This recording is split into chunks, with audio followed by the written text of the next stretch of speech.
The Northern Cape Agriculture Department has confirmed a fifth outbreak of African swine fever in the province since 2017.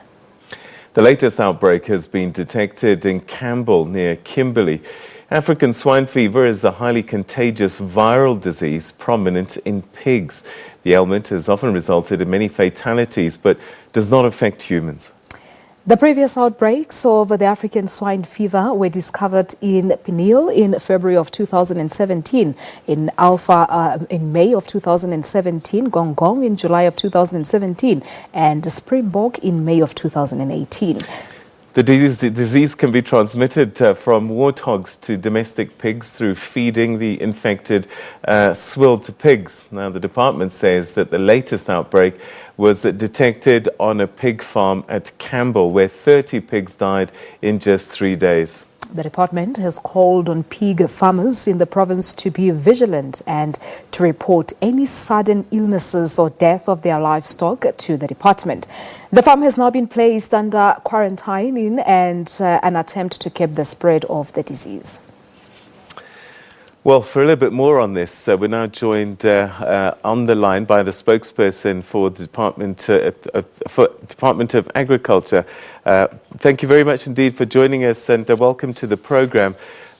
So it must be a concern for you that this spread, this is the fifth one since 2015, but it seems to be something that's a problem across the country this year. Good afternoon, Peter, and good afternoon to our viewers. Yes, indeed, it is a problem, but as a department, we at least managed to see it coming, and hence we managed to at least make sure that that particular farm is put under quarantine. All right, so what are you being able to do to try and contain what's happening in Mpumalanga specifically? No, we are not in Mpumalanga. We are in the Northern Cape, and the outbreak is in Campbell in the Northern Cape, a couple of kilometers from Kimberley. Now, as I said earlier, that we have put it under quarantine. That means that the farm, because it's only one farm, Peter, and then where 30 pigs died in 3 days, and we are also applying our disease control measures for the outbreak. And as a department, we have been on the lookout, and we've been communicating to our stakeholders, that is the organized farmers, in order to tell them that they must make sure that, especially those ones who are owning pigs, they must make sure that at least they put their pigs, or they make sure that at least their pigs are not mixing with other pigs from other farms, because this is a contagious disease. But at the moment, we have put a number of control measures in place, like making sure that at least we control the whole thing about because it is in many cases you find that the same disease or the fever,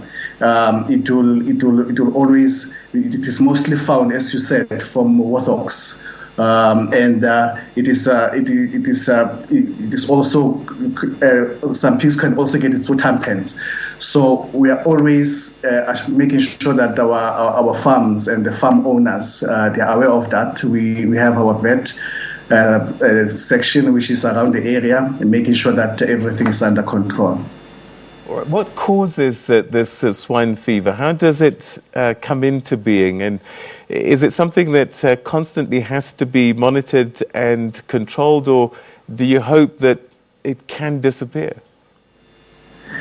Look, as you rightfully said when you started with your introduction, it is a contagious viral disease that is transmitted from warthogs. Remember, in the area of Campbell, there's a lot of warthogs there, and now the disease will come from the warthogs who will go through the pigs, through tampons, and it may also be transmitted through feeding the infected swill, that is your kitchen food. People, after they've eaten, they will throw the food around, and you will have the pigs consuming the food. So that's basically that. But we can assure our people that this disease is a zoonosis, which means it doesn't affect women. All right, so when you say it doesn't affect humans, if we accidentally eat pigs that are been infected by this disease, there's no consequence whatsoever?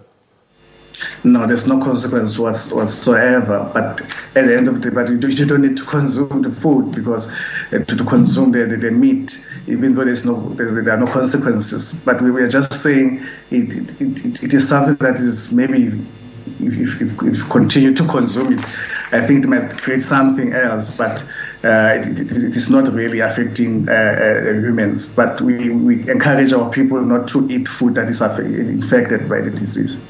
So what are the symptoms that perhaps people that own a few pigs in the areas should look out for? You'll see that your pig they won't be eating properly, and they'll be weak. It will affect their walking, and they'll also be vomiting, or that's what we're calling the fever, and also sneezing. Yeah, so you'll see it when those symptoms are showing up. All right, okay, that's where we're going to leave it for the time being. Thank you so much indeed for joining us and giving us an update on the efforts to try and contain this outbreak of African swine fever. That's Zandisile Luphahla speaking to us from the Northern Cape. Palesa?